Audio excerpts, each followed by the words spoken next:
Assalamualaikum warahmatullahi wabarakatuh.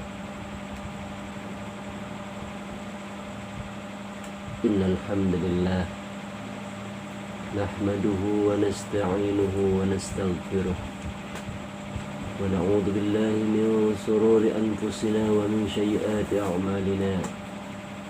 May yahdihillahu fala mudilla lahu wa may yudlilhu fala hadiya lahu. أشهد أن لا إله إلا الله وحده لا شريك له وأشهد أن محمدا عبده ورسوله لا نبي بعده. قال الله تعالى في القرآن العظيم: أعوذ بالله من الشيطان الرجيم، بسم الله الرحمن الرحيم. يا أيها الذين آمنوا اتقوا الله حق تقاته ولا تموتن إلا وأنتم مسلمون. يا أيها الذين آمنوا اتقوا الله وقولوا قولا سديدا يصلح لكم أعمالكم ويغفر لكم ذنوبكم ومن يطع الله ورسوله فقد فاز فوزا عظيما. Hadirin sidang Jumat yang berbahagia, hendaknya dengan berubahnya tahun, walaupun itu sebatas tahun Masehi, menunjuki bertambahnya usia kita. Dengan bertambahnya usia kita, yakinlah berkurangnya umur kita. Maka dengan bertambahnya usia, hendaknya bertambah ilmu. Dan dengan bertambah ilmu hendaknya bertambah amal kebaikan. Apabila sebaliknya, maka tergolonglah kita kepada minal khasirin, orang-orang yang merugi. Untuk itu, marilah sejenak sembari kita niatkan i'tikaf, kembali kita merenungkan beberapa hadis dan beberapa ayat yang mudah-mudahan menjadi tambahan ilmu bagi kita semua. Hadirin sidang Jumat rahimakumullah, di dalam satu kitab Nasaihul Ifad karangan daripada ulama Nusantara Syekh Nawawi Al-Bantani, beliau orang Banten, orang Indonesia,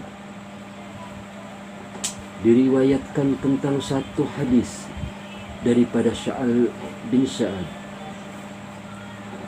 diriwayatkan oleh Imam Tabrani berkenaan dengan nasihatnya malaikat Jibril kepada Rasulullah sallallahu alaihi wasallam. Kemudian Rasulullah menyampaikan nasihat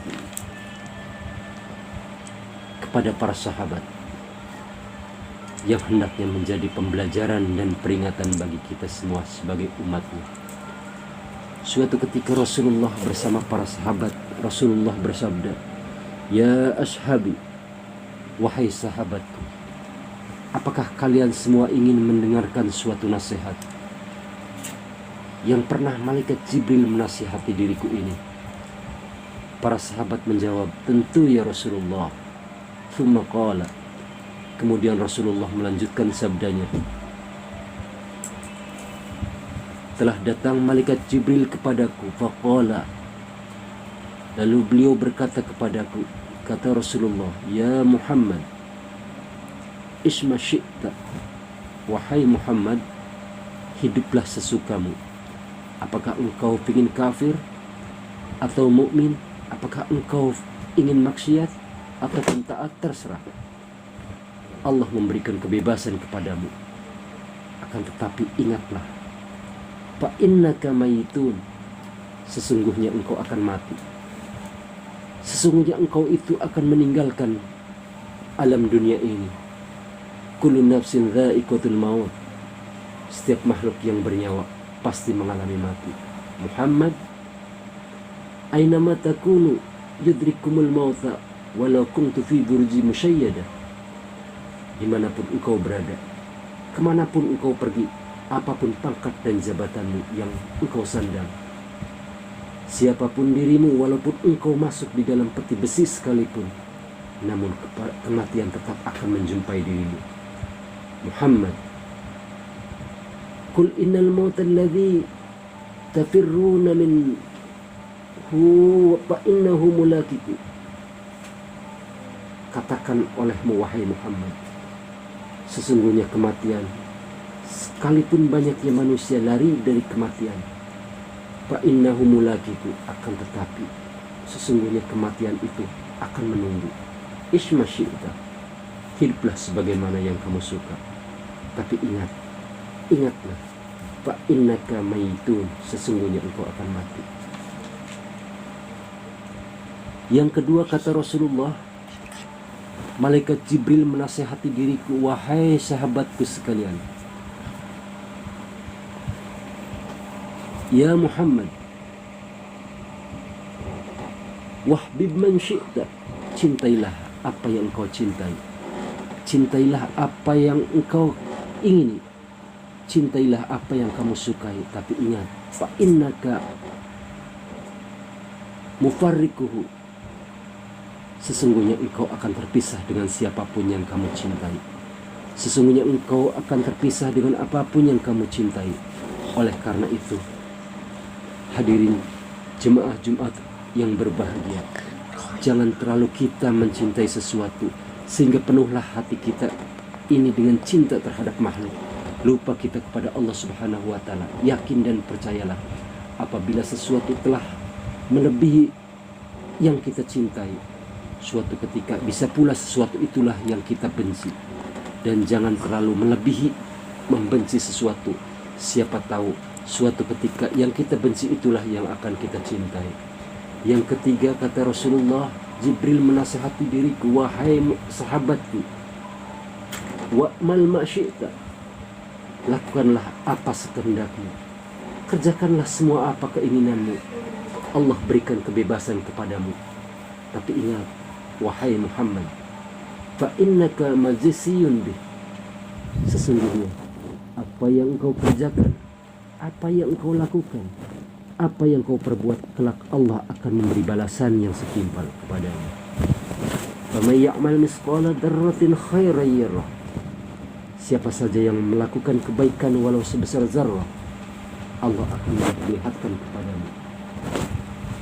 Wa man ya'mal misqala dzarratin syarran yarah, siapa saja yang melakukan keburukan walau sebesar zarrah, Allah akan memperlihatkan kepadamu. Allah pula akan memberikan balasan yang setimpal kepadanya. Hadirin jemaah Jumat rahimakumullah, pernah diceritakan, bahkan sering diulang-ulang cerita ini dalam setiap pengajian-pengajian. Suatu ketika Imam Ghazali, beliau sedang menulis kitabnya Ihya Ulumuddin, tiba-tiba datanglah seekor lalat hinggap di atas tinta beliau dan meminum tintanya. Ketika Imam Ghazali mendekati lalat itu dan dibiarkan, ketika lalat itu kenyang, si lalat itu pun terbang meninggalkan Imam Ghazali sendirian. Ketika Imam Ghazali sedang melanjutkan tulisannya, tiba-tiba beliau tertidur. Di dalam tidurnya Allah nampakkan seakan kiamat telah tiba, padang mahsyar telah dihamparkan oleh Allah Subhanahu wa taala. Bintang telah ditegakkan, sampailah giliran kepada beliau untuk dihisab amalnya. Rupanya Imam Ghazali terbebas daripada hisab para malaikat. Lalu beliau dipersilahkan untuk memasuki surganya Allah. Di tengah-tengah perjalanan terdengarlah suatu suara, wahai Junaid al-Baghdadi, apa yang menyebabkan engkau masuk ke surga? Ketika itu beliau menjawab, ya Allah, yang menyebabkan aku masuk ke surga karena banyaknya kitab yang aku karang, karena banyaknya susunan-susunan ilmu pengetahuan yang aku tinggalkan. Lalu terdengarlah suatu jawaban, wahai Junaid al-Baghdadi, yang menyebabkan kamu masuk ke surga bukan karena banyaknya kitab yang engkau karang, bukan karena banyaknya murid yang engkau persiapkan, bukan.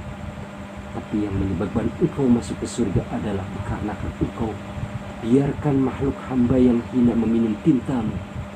Karena seekor lalat engkau biarkan, kalau tidak kau biarkan lalat meminum tintamu, bisa saja mati dalam kehausan. Gara-gara lalat kau biarkan meminum tintamu, karena kau biarkan hambaku yang hina tidak terlihat hina dalam pandanganmu, karena engkau muliakan hambaku yang hina. Maka hari ini aku muliakan dirimu, wahai Junaid al-Baghdadi.